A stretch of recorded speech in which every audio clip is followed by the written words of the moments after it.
Assalamualaikum warahmatullahi wabarakatuh. Alhamdulillah, alhamdulillahi rabbil alamin.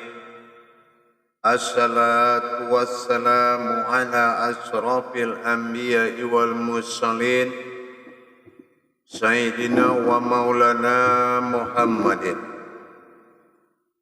Ashhadu an la ilaha illallah wa ashhadu anna Muhammadar Rasulullah.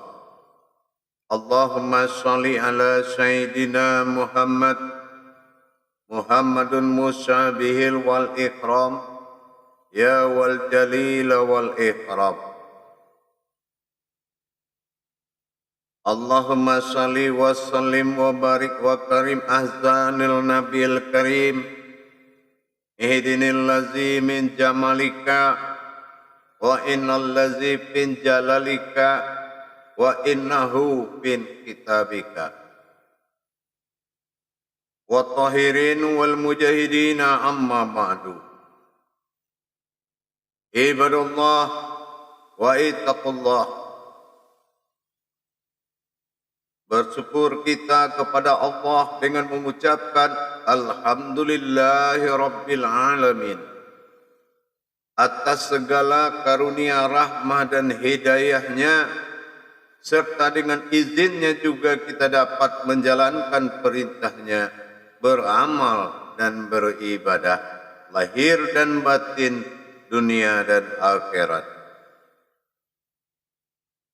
Bersalam kita tidak akan pernah kita lupakan. Marilah sama-sama kita panjatkan, kita sampaikan kepada junjungan kita Nabi Allah, Nabiul Akhirul Zaman, Rasulullah Muhammad sallallahu alaihi wasallam. Atasnya kalimahnya dengan kalamnya, kita kalamkan dengan Allahumma sholli ala Sayyidina Muhammad wa ala alihi Sayyidina Muhammad. Bertemu lagi kita pada jemaah, para hadirin, para sahabat dan kerabatku dimanapun berada, rahimakumullah. Dengan saya Guru Mursyid Syekh Nur Muhammad Buya Irwan Maulana Al-Khalidi, Sumatera Barat, beralamat di Jakarta. Bertemu lagi kita dengan channel kesayangan kita Buya Pasaman Timur dalam rangka Tholabul Ilmi, dalam rangka belajar menuntut ilmu hakikat daripada amal dan ibadah, bertauhid, bersyariat, berhakikat, bertarekat dan marifat dalam mazhab, daripada dalam para makom tauhid dan tasawuf. Bertalabul ilmi kita insya Allah dengan meningkatkan iman dan takwa, serta meningkatkan derajat ibadah kita, sehingga layak dan pantaslah ibadah yang berhakikat dan berderajat untuk bisa sebagai jalan menghadap Allah di dalam ibadah kita. Para jemaah yang dirahmati Allah, rahimakumullah. Berbicara soal amal ibadah, tentunya tidak lepas daripada siapa yang beramal dan beribadah, dan kemana kita beramal dan beribadah. Apakah beribadah dan beramaliyah kepada Allah, apakah itu selalu di dalam makom daripada ba'da solat, atau memang tidak ada lagi kesempatan beribadah di luar solat? Keseimbangan ini dijadikan oleh Allah di dalam perkara menyangkut dan mengingat manusia dalam masa kodrat zahir dan batin. Kita dapati Allah bersifat zahir, Allah bersifat batin. Allahi fil zahiru, wallahi fil batinu. Setiap di manakala ada sifat kezahiran Allah, itu tandanya wujud Allah pada sifat batin yang tidak terlihat. Mustahil bagi akal sebuah zahir itu ada sebuah gerakan tanpa ada yang menggerakkan. Inilah yang dikatakan imanullah, beriman kepada Allah. Bagaimana cara kita beriman kepada Allah? Tentunya dengan kita harus mengenal lebih dekat. Pakai apa kita kenal Allah itu? Tentunya dengan kodrat-kodratnya yang tidak bersekutu baginya. Mana kodrat-kodrat Allah itu? Dan apa yang dikatakan bertuhan? Apakah bisa hanya kodrat saja yang bertuhan tanpa ada hayat dan jiwa? Tidaklah mungkin sebuah kodrat tanpa hayat, tanpa hidup, tanpa jiwa, tanpa keinsanan bisa dikatakan bertuhan. Bagaimana hakikat yang bertuhan yang sebenarnya? Kalau kita beramal dan ibadah ada pada tempat dan waktunya. Tapi apakah bertuhan itu ada tempat dan waktunya? Kalau ada waktu dan tempat yang ditentukan, itu adalah makomnya ibadah. Berarti ada awal waktu dan ada akhir waktu. Dan apakah memang kita bertuhan kepada Allah diawali oleh awal waktu dan diakhiri oleh waktu? Makanya para jemaah sekalian, insya Allah kita berbagi ilmu, berbagi pengetahuan, berbagi amal dan ibadah. Allah katakan yang paling mulia umat di sisiku adalah orang-orang yang bertakwa. Wattaqallahi wa ilmukumullah. Sesungguhnya tawakal itu adalah takwa yang sebenar-benarnya. Mana yang dikatakan takwa yang sebenar-benar takwa? Orang yang selalu berjalan, bepergian, hidup, mimpi, tidur, hayat, berkata, melihat, semuanya beserta Allah. 24 dalam hukum tauhid syahadat, menyatu syahadah langsung ahad menjadi satu. Apa artinya? Bukan manusia jadi Tuhan, tapi kodrat manusia itu mulai dari syahadat. Syahadat itu pada kodrat Adam, syahadah langsung menjadi kodrat pada Muhammad, dan ahadah itu langsung daripada maujud dari Allah. Orang yang menyatakan jiwa-jiwa bertuhan itu adalah tentunya dengan dikuasai oleh kodrat. Kalau hanya kita bertuhan dikuasai oleh amalan, maka sesaat kita akan lupa lagi dengan Tuhan kita. Apakah kita bisa sesaat bernapas? Apakah kita bisa hanya sesaat kita hidup, memiliki napas atau memiliki jasad? Setelah habis waktu kembalikan lagi semuanya, begitu. Inilah yang harus diperjelas. Karena bagaimanapun kita memiliki 1000 amalan, baik dengan jalan syariat, hakikat, tarikat dan ma'rifat, tapi hakikat Allah pada diri, ketergantungan kepada amalan, inilah yang membuat kebinasaan dan celaka bagi kita. Tidak ada ruang, jarak dan waktu untuk bertuhan dengan Allah. Kenyataan sifat-sifat Allah dalam diri harus memang diperjelas dengan sejelas-jelasnya. Kadangkala ada umat ini berpikir dia punya amalan, dia pikir dia mengamalkan. Sebetulnya dia itu adalah sebuah amalan. Bukan manusia mengamalkan amalan lagi. Mana yang dikatakan manusia itu amalan? Semua kodrat-kodrat yang dipakai, semua hayat-hayat yang dipakai, semua sifat-sifat tingkah laku yang dipakai, itu adalah kodrat daripada Allah. Makanya kita disiapkan alam fikih. Disiapkan alam fikih untuk kita menjaga jangan sampai yang hak ini bercampur aduk dengan yang batil.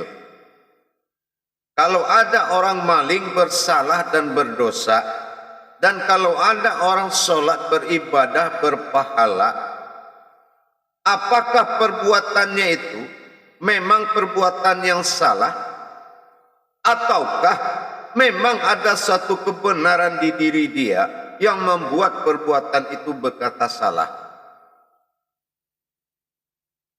Di dalam kaji daripada kodratnya Allah pada diri, af'alullah sifat bergerak daripada jasad, bersifat fi'il Allah dalam diri bernama rohani. Inilah gerak dan gerik. Gerik ini termasuk niat, termasuk firasat, termasuk berpikir, berasa, itu namanya gerik. Dan gerak ini adalah suatu nyataan, arasnya Allah. Coba bayangkan, kalau sebuah gerak-gerik ini diarahkan kepada yang salah, kenapa harus berdosa? Karena kepemilikan daripada gerak dan gerik ini adalah milik Allah semata. Inilah yang dikatakan fi'ilullah wa Allah. Para jemaah yang dirahmati Allah rahimakumullah. Dalam pada dasarnya, usul daripada rohani yang disebut dengan asal, dan asal daripada rohani jasmani, inilah yang membuat kita mendapatkan satu hikayat, bahwasan hikayat manusia itu berasal daripada sifat dan kodrat Allah semata. Ditandakan dengan penguasaan-penguasaan Allah. Setelah kita kaji lebih dalam lagi, dalam rangka kita tadabbur diri, ternyata kita mendapatkan suatu nilai-nilai kehidupan Allah dalam diri. Karena dikatakan mencari diri dengan diri, kalau ketemu bukanlah diri. Maksudnya apa? Diri ini adalah sebuah tajalli, hanya pengantar untuk mendapatkan siapa Tuhan kita yang sebenarnya. Kenapa begitu? Makanya telah diharamkan dan disirik dan diberikan dosa kepada seseorang yang mendekati dirinya kepada Allah kalau perantara tidak melalui sebuah diri. Para jemaah yang dirahmati Allah rahimakumullah. Maka daripada itu terjadilah dua daripada jalan hidup, yaitu beribadah kepada Allah. Yang pertama melalui sumber ba'da disebut waktu. Setelah kita mendapatkan waktu, maka kita menandakan dan memberikan persembahan kepada Allah, yaitu perintah yang akan kita ambil dengan menyatakan dan mengembalikan kodrat daripada asalnya. Mana kodrat yang dijadikan dan mana kodrat yang jadi, itulah kun fayakun. Mana kodrat yang dijadikan sifat aftarnya Allah dalam wujud menyembah, dan sifat badalnya Allah wahid tunggal dalam sifat disembah. Ilah dalam sebutan Tuhan diri, Allah dalam asma setelah ingin dipanggil dengan nama Allah. Maka di sini kita harus bisa membedakan daripada hayat syahadat kita. Kodrat syahadat dalam diri bersumber ilah dengan Allah. La ilaha illallah. Kalaulah ilah itu nama sifat Tuhan bagi diri, tidak diukur dalam bentuk lama atau sebentar, tetapi adalah kodrat yang wujud selamanya. Inilah yang dikatakan kalau bersumber ilah tidak lagi diukur oleh waktu, maka bersifat kekal dalam 24 jam. Mana yang solat yang kekal dari 24 jam tadi? Bukan solat yang digolongkan ibadah, tapi solat yang beribadah kepada Allah langsung, dinamakan ibadullah. Mana yang dikatakan ibadullah? Hayatnya Allah, hayatnya aku, hayatnya Allah sendirinya. Kodratnya Allah, kodratnya aku, kodratnya Allah sendirinya. Sampai pada 7 pernyataan sikap. Makanya kalau kita paham mana solat yang menuju Allah melalui ibadah, itulah salatu fil mi'raj. Itulah 5 waktu dijadikan dalam 17 rakaat. Mana yang dikatakan berkekalan dengan Allah solat dalam diri, itulah yang dikatakan solu ala min tawaf. Kalau azannya di rumah sakit, qamatnya di rumah sakit. Kenapa di rumah sakit? Kita lahir diazankan, diqomatkan. Mana solatnya? Inilah hayyun baqa. Itulah yang dikatakan sifat kekal bagi Allah, masa bertuhan dalam kandungan kodrat 24 jam. Wa huwa ma'akum aina ma kuntum. Dimanapun kamu berada, di situ aku ada. Dengan syarat wahwa, apabila semuanya adalah dia, ma'akum pada dirimu, aina makanya saya, makuntum adalah kamu. Dalam arti zahir bersifatnya Allah dalam diri. Itu memiliki adab-adab daripada khusus. Dan ini sering disalahgunakan menjadi solat doim. Sehingga duduk di rumah enggak mau ke masjid dengan alasan solat tinggi, solatnya orang pintar. Itu salah. Kita berilmu bukan untuk menjadi seorang abid, tapi menjadi seorang alim. Kalau abid itu adalah berpintar sendiri, berkurung sendiri, dan akhir-akhirnya orang menjadi orang pintar sendiri. Tetapi hambanya Allah, umatnya Muhammad, adalah seorang alim yang diutus untuk menyelamatkan semua umat berbekal ilmu kepada Allah. Itulah orang-orang yang dikatakan pilihan Allah pada dunia, ifilil alal dunia, dan pilihan Allah pada akhir dari diri, al-sufiin illallah. Para jemaah yang dirahmati Allah, para hadirin, hamba Allah yang dimuliakan Allah, rahimakumullah. Dalam satu riwayat,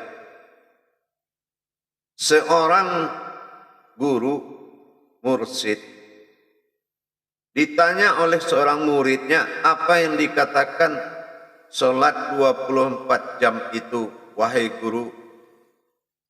Tiba-tiba gurunya dengan diam minta ditemani sama-sama rame-rame dengan jamaah mencari suatu tempat. Belok kiri, belok kanan, jalan belok kiri sana sini. Muridnya bertanya, wahai Pak Guru, kita mau kemana? Masuk kiri, masuk kanan, belok kiri, belok kanan. Gurunya diam.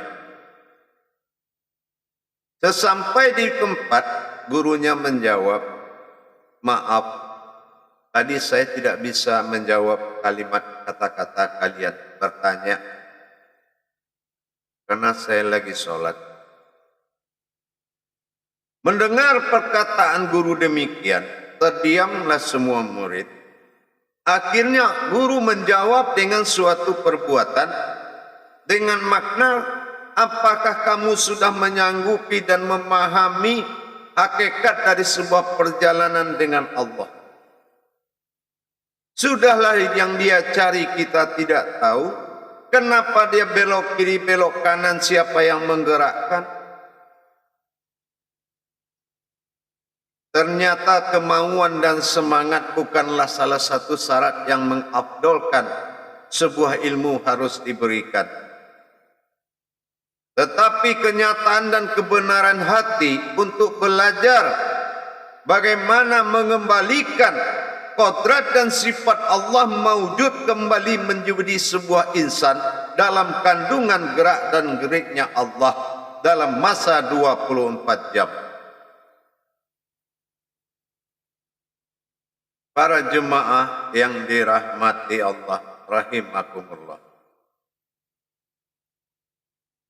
Dengan kita belajar memahami daripada kodrat-kodrat Allah sehingganya kita diperintahkan untuk mendirikan keinsanan Allah pada diri dan melebur kemanusiaan kita agar kita selalu dalam kendali keinsanan Allah dalam diri. Masa-masa keumatan Allah dalam masa dunia dan akhirat diwujudkan sebagai kodrat daripada Allah yang ingin dipanggil Muhammad dan berupa-rupa Allah dalam bentuk kodratnya Adam alaihissalam, sehingga menjadi lembaganya azibul ghaib pada diri kita. Rahmat namanya jasad, nikmat namanya hakikat. Itulah alam dunia dan akhiratnya orang yang bertuhan kepada Allah.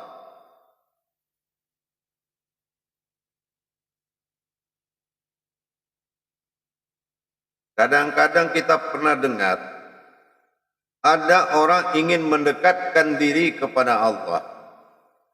Kita jadi bingung. Kenapa dia hidup, bernyawa, bernapas, bisa bicara, bisa melihat, dan dia ingin mendekatkan diri kepada Allah. Terus, hidup sekarang itu hidup siapa? Kenapa yang bergerak itu siapa?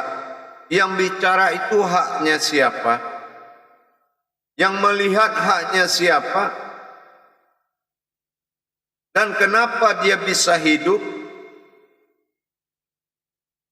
Itulah orang yang tidak tahu dan tidak memahami hakikat diri dia yang sebenarnya. Dia tidak paham, ibarat ikan paus mencari air. Hayatnya Allah dia akui hayatnya dia. Berupa-rupa Allah pada Adam yang tidak menyerupai siapapun, dia ikut, dia akui wajah dia. Beruntuk kodrat daripada Muhammad, mim ha mim dal, kepala, dada dan kaki, dia akuilah bentuknya dia, kodratnya dia. Dan dia akhirnya memilih segi empat yang ada di dunia ini. Dia tetapkan Allah pada maghrib, dia yakin Allah di tempat matahari terbenam. Kesimpulan yang sangat membodohi. Inilah hakikat bertuhan yang belum sampai ke dalam diri. Terlalu banyak mengaji yang lain, lupa mengkaji diri. Dikaji agama tanpa diri, itu adalah sebuah perbuatan tanpa wujud.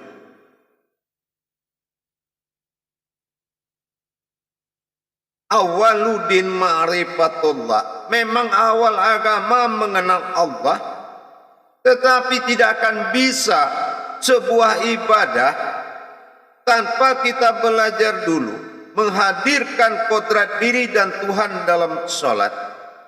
Sehingga kita dalam hidup 24 jam kita harus bertuhan, maka kita harus tahu meningkatkan kualitas hidup kita dengan berjalan, bicara dan bergerak bersama Allah.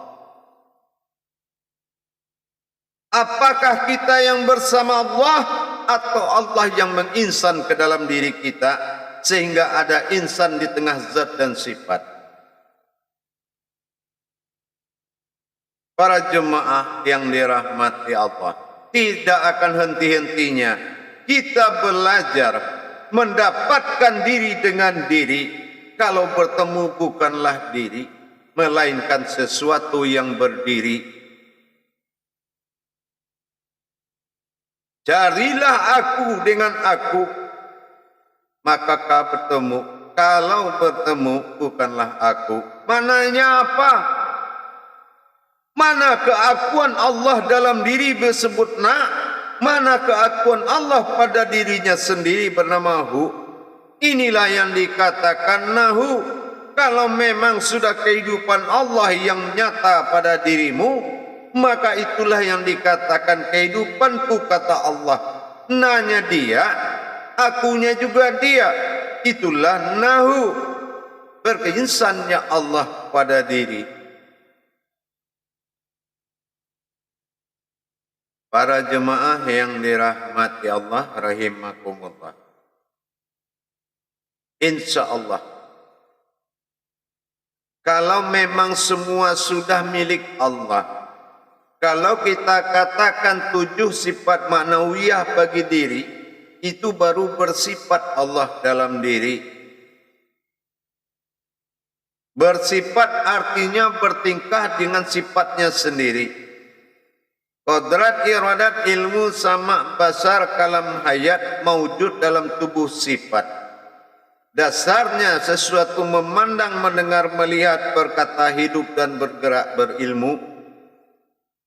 Tetapi di balik itu la maujudun illallah, la sami'un illallah, la basirun illallah, la muqallimun illallah, la hayyun illallah, la qadirun illallah.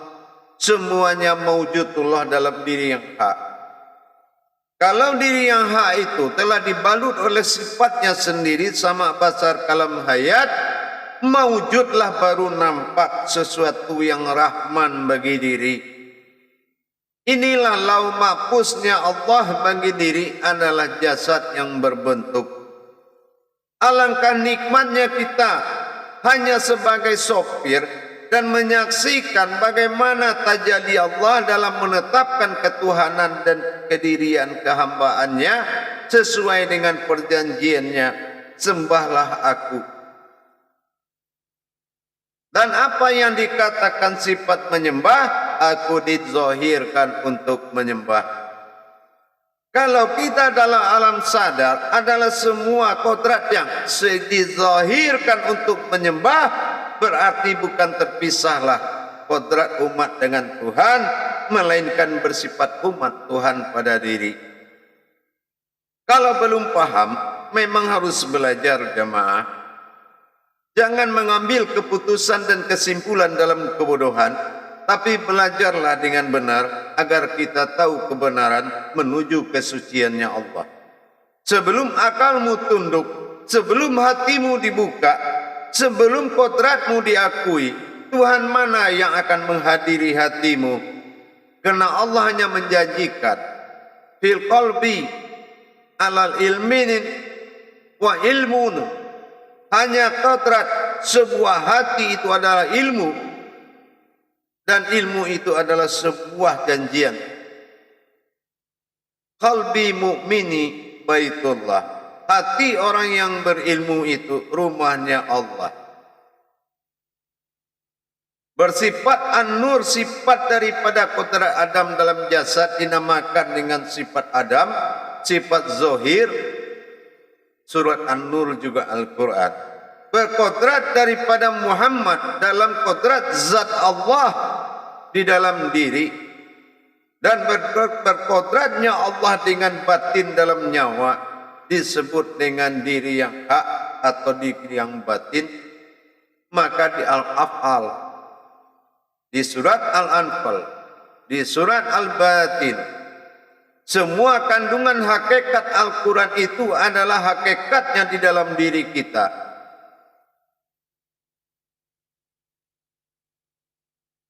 Menandakan seperti dalam kehidupan hakikat batin bagi Allah, nyawa bagi diri dalam surat Al-An'am. Kodrat mutlak. dan bersifat makom Allah dalam waya talatop, itu adalah kodrat hati yang sangat lemah dan lembut.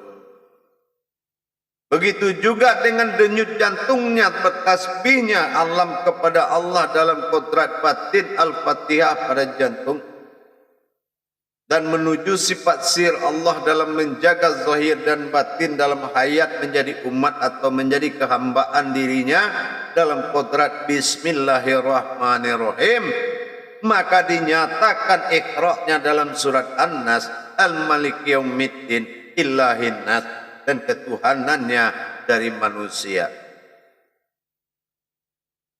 Para jemaah yang dirahmati Allah rahimatin, insyaallah mari kita tingkatkan belajar kepada Allah, belajar mengenal diri dengan cara mencari diri dengan diri. Kalau ketemu, bukanlah diri, melainkan sesuatu yang berdiri. Insyaallah menjadikan seseorang alim di tengah-tengah umat adalah pekerjaan seorang mursyid. Kalau jemaah para hadirin memang ingin dan berniat mencintai cita-citanya Allah, cita-citanya Rasulullah dalam rangka ummatin ya ummatin, mari kita teruskan cita-cita itu dengan mendirikan umat yang benar-benar tauhidnya kepada Rasulullah dan ijab dirinya kepada Allah Subhanahu wa ta'ala dalam kerangka Adam alaihissalam. Insyaallah dengan kita mengkaji diri, dengan tawafnya kita 24 jam, maka miqrat dalam 5 waktu mengantarkan sebuah derajat yang sangat tinggi. Insyaallah mari kita jaga kemuliaan Allah dalam diri kita dengan kita menyerahkan diri di dalam kehidupan yang fana ini. Insyaallah. Jadi tidak ada istilah kalau sudah mati baru ketemu Allah. Ya ketemu Allah ya sekarang, tapi mengembalikan hak Allah sesuai dengan perjanjian. Maka akantah tinggikan dan angkatlah derajatmu di mata Allah, bukan mati dikubur dalam tanah, tetapi hidup dengan Allah. Mati itu mengembalikan hak Allah sesuai kodrat Allah asal dirinya. Jadi maka itulah yang mengembalikan dirimu berwujud dari Allah dan kembali kepada Allah. Para jemaah, para hadirin yang dirahmati Allah, insyaallah mari kita sama-sama meningkatkan iman dan takwa kita dengan cara belajar mengenal solat, solat dalam diri dan diri dalam solat. Insyaallah tawaf dan miqrat akan membuat kita semakin mengenal Allah lebih dekat. Bukan kita jauh dari Allah, hanya mengenal melebihi kedekatan, sehingga bersentuhan saking dekatnya juga masih syirik. Tapi kalau sudah wujudnya kembali dalam mewujudnya menjadi wujudnya kembali, maka nikmatilah hayat hidupnya Allah. Sangat nikmat hidup dengan Allah. Insyaallah kita hanya sebuah bayangan dari tulang sulbi yang hanya menjadi saksi peraduan dan peradaban antara hakikat Allah, hakikatnya Muhammad, dan nazirnya Adam. Insyaallah perjalanan Allah adalah dirimu sendiri. Barakallahu ya karim ya rahman ya rahim. Akhirul kalam, wabillahi taufiq wal hidayah. Wassalamualaikum warahmatullahi wabarakatuh.